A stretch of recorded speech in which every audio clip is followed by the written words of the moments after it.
वक्त है देश दुनिया से जुड़ी खबरों को फटाफट अंदाज में जानने का। सबसे पहले आज की बड़ी खबरें देखिए देश टॉप 10 में। अभी भी ऑपरेशन सिंदूर का दर्द झेल रहा है पाकिस्तान। मुरीद के एयरबेस की मरम्मत जारी। पाकिस्तान ने हमले वाली जगहों को ढाका। गूगल और तस्वीरों से खुलासा। गृहमंत्री अमित शाह ने फिर दोहराया नक्सलवाद खत्म करने का संकल्प। नक्सलियों के गढ़ बस्तर में बोले 31 मार्च 2026 लाल आतंक को अलविदा कहने की तारीख। अमित शाह बोले नक्सली हथियार डाल रहे हैं, इसी में उनकी भलाई। अगर शांति भंग करने की कोशिश की तो हमारे सुरक्षा बल मुंहतोड़ जवाब देंगे। मुंबई हमले पर पी चिदंबरम के खुलासे को लेकर बीजेपी हमलावर। संबित पात्रा बोले सोनिया गांधी ने पाकिस्तान पर कार्रवाई से रोका होगा। संबित पात्रा बोले गांधी परिवार के दबाव में पाकिस्तान पर हमला नहीं हुआ। पाकिस्तान को पनाह देकर सोनिया गांधी ने भारत को झुकाया। बीजेपी का राहुल गांधी पर अटैक। निशिकांत दुबे बोले राहुल की भाषा जाकिर नायक और पन्नू जैसी विदेशी ताकतों के इशारे पर अपना एजेंडा लागू करने की कोशिश। आई लव विवाद पर बाबा बागेश्वर का बड़ा बयान। कहा कि आई लव मोहम्मद में कोई बुराई नहीं, लेकिन सर तन से जुदा अगर हुआ तो ना कानून छोड़ेगा ना हिंदू। दिल्ली के विज्ञान भवन में कौशल दीक्षांत समारोह में शामिल हुए प्रधानमंत्री मोदी। आईटीआई के टॉपर्स को किया सम्मानित। कहा कौशल ही राष्ट्र के विकास की कुंजी। टेस्ट के बाद रोहित शर्मा से वनडे की भी कप्तानी चुनी। ऑस्ट्रेलिया सीरीज के लिए शुभमन गिल को वनडे टीम की कमान। ऑस्ट्रेलिया दौरे के लिए टीम इंडिया का ऐलान। कप्तानी चुनने के बावजूद रोहित शर्मा को टीम में जगह। विराट कोहली भी टीम में मौजूद। उत्तर प्रदेश की खबरें आपको दिखाते हैं यूपी टॉप 10 में। फारुखाबाद के कोचिंग सेंटर की लाइब्रेरी में भीषण आग। 2 छात्रों की मौत, 5 की हालत गंभीर। तेज धमाके से बिल्डिंग की छत उड़ी। पुलिस जांच में जुटी। 1 किलोमीटर दूर तक सुनाई दी धमाके की आवाज। सीएम योगी ने लिया संज्ञान। अधिकारियों को तुरंत मौके पर पहुंचकर राहत और बचाव कार्य के निर्देश। बरेली में फिर बुलडोजर एक्शन। दोगर के करीबी नफीस खान के अवैध मैरिज हॉल पर चला बुलडोजर। रजा पैलेस भी जमींदोज किया गया।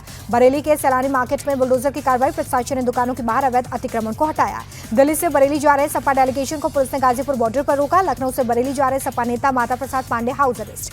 बरेली जाने से रोके जाने पर सपा नेता माता प्रसाद पांडे बोले कि पुलिस खुद कानून व्यवस्था की स्थिति बिगाड़ रही है, हमें वहां जाने से बेवजह रोका जा रहा है। संभल में सरकारी जमीन पर बनी मस्जिद का टूटना तय। बुलडोजर एक्शन पर रोक लगाने से इलाहाबाद हाईकोर्ट का इनकार। मस्जिद कमेटी की याचिका खारिज। मेरठ में आदिल की हत्या करने वाले का एनकाउंटर। पुलिस पर फायरिंग कर भाग रहे आरोपी जुलकमर के दोनों पैर पर गोली लगी। दूसरा आरोपी हमजा फरार। मुजफ्फरनगर में पुलिस के साथ मुठभेड़ में 1 लाख का इनामी बदमाश मेहताब ढेर लूट चोरी डकैती के 2 दर्जन से ज्यादा मामलों में वांटेड था। गाजियाबाद में दर्दनाक हादसा। मॉर्निंग वॉक कर रही महिला को तेज रफ्तार कार ने रौंदा। 3 की मौत। आरोपी कार ड्राइवर फरार। अब चुनावी राज्य बिहार की बड़ी खबरें देखिए बिहार टॉप 10 में। चुनाव की घोषणा से पहले पटना में मुख्य चुनाव आयुक्त ने की बैठक। बीजेपी, जेडीयू, आरजेडी समेत बिहार के सभी 12 मान्यता प्राप्त पार्टियों के साथ चर्चा। चुनाव आयोग की मीटिंग के बाद बीजेपी अध्यक्ष बोले हमने 2 चरण में चुनाव की मांग की। घोषणा के 28 दिन बाद चुनाव हो तो बेहतर, इसमें देर ना हो।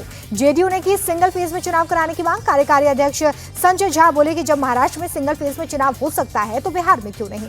चुनाव आयोग की बैठक में शामिल लेफ्ट ने की 2 चरण में चुनाव की मांग। एसआईआर की नई लिस्ट में काटे गए और जोड़े गए नामों को लेकर सफाई मांगी। फाइनल वोटर लिस्ट को लेकर आरजेडी ने चुनाव आयोग को सौंपा ज्ञापन। काटे गए नामों को लेकर स्पष्टीकरण मांगने के साथ चुनाव में पारदर्शिता के सुझाव दिए। बिहार के युवाओं को बड़ी सौगात। प्रधानमंत्री ने किया मुख्यमंत्री स्वयं सहायता भत्ता योजना का शुभारंभ। 5 लाख ग्रेजुएट्स को हर महीने 1000 रुपए मिलेंगे।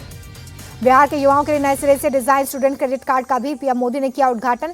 4 लाख रुपए तक का कर्ज पूरी तरह से ब्याज मुक्त होगा। बिहार के युवाओं से प्रधानमंत्री बोले नीतीश सरकार में बिहार की सूरत बदली। एनडीए सरकार ने बिगाड़ी व्यवस्था को पटरी पर लाया। प्रधानमंत्री का इशारों में कांग्रेस और आरजेडी पर हमला। का आजकल कुछ लोग पद चोरी करने में लगे, जननायक पद सिर्फ कर्पूरी ठाकुर के लिए है। भारी बारिश के कारण पटना के मीठापुर सब्जी मंडी के पास सड़क धंस गई। रोड धंसने से गाड़ियां फंसी। एहतियातन ट्रैफिक रोका गया। देश के बाकी राज्यों की खबरें आपको दिखाते हैं राज्य टॉप 10 में। छिंदवाड़ा में जहरीले कफ सिरप ने ली एक और मासूम की जान। नागपुर में भर्ती बच्ची की किडनी फेल होने से मौत। अब तक 10 बच्चों की जान गई। बच्चों की मौत के बाद एक्शन में मुख्यमंत्री मोहन यादव। मध्य प्रदेश में कफ सिरप की बिक्री पर रोक। राजस्थान के सीकर में कफ सिरप पीने के बाद 2 और बच्चों की तबियत बिगड़ी। दोनों बच्चे गंभीर हालत में आईसीयू में भर्ती। कफ सिरप पीने के बाद दोनों बेहोश हुए।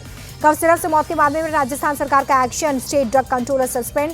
फार्मा कंपनी की सभी 19 दवाओं पर रोक। पश्चिम बंगाल के मुर्शिदाबाद में लगातार दूसरे दिन धमाका। निर्माणाधीन मकान में बम बनाने के दौरान विस्फोट। उस्मान नाम के शख्स की मौत। राजस्थान के जोधपुर में आरपीएस अधिकारी की तेज रफ्तार कार ने छात्रों को कुचला। गंभीर हालत में आईसीयू में भर्ती। कुछ छात्रों का पुलिस स्टेशन के बाहर धरना। दिल्ली एयरपोर्ट पर कस्टम की बड़ी कार्रवाई। ट्रॉली में छिपाकर रखे 6.5 करोड़ का गांजा जब्त। बैंकॉक से दिल्ली पहुंचे 2 भारतीय अरेस्ट। गुरुग्राम के मानेसर में दिखा तेंदुआ। आसपास के इलाकों में हड़कंप। कई घंटों की मशक्कत के बाद वन विभाग ने पकड़ा। छठ पर्व की तैयारियों को लेकर दिल्ली सरकार ने कसी कमर। मुख्यमंत्री रेखा गुप्ता ने खुद यमुना नदी की सफाई और छठ घाटों के निर्माण का निरीक्षण किया। कल से 7 अक्टूबर तक माता वैष्णो देवी यात्रा पर रोक। खराब मौसम के चलते प्रशासन ने लिया फैसला।